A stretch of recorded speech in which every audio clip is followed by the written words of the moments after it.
Well, it's certainly a tough time for home buyers right now. Home prices keep rising, and also the interest rates. After an unprecedented number of hikes just this past year, mortgage interest rates are now up to 7.5%.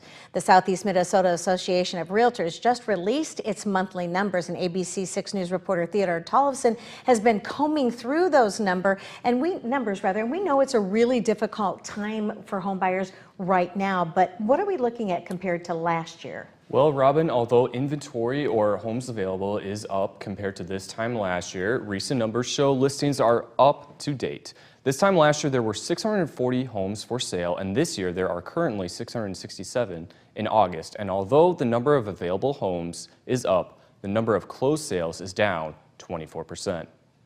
Both interest rates and prices of homes are going up, and first-time home buyers are entering uncharted waters. Emily Ness and her boyfriend Andrew are buying a house for the first time. For the past several years, they've chosen to rent, but say even rent is skyrocketing. Rent is going up, like everything is kind of going up right now, and it's like, well, I mean, if you're kind of putting money towards living somewhere and it's how much, a specific amount, it's like might as well just own it than kind of renting it.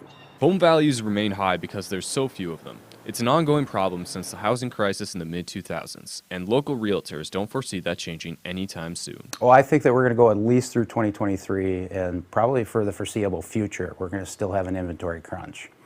Still have a ton of first-time home buyers entering the market for the first time.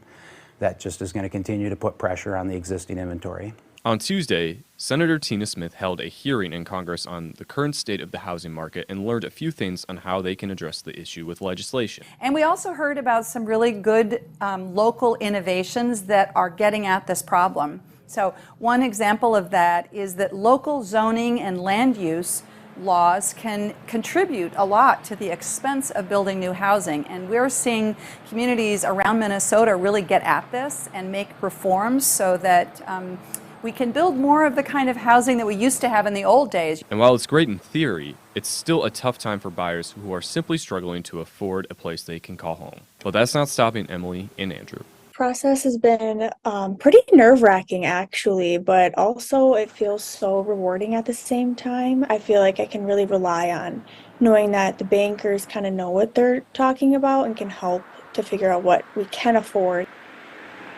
Well, that's a lot to consider when buying a home, whether you are a first-time home buyer or a seasoned one, Robin. Yeah, Theo, can you share with us, for first-time home buyers and of course some of our viewers, about the competition?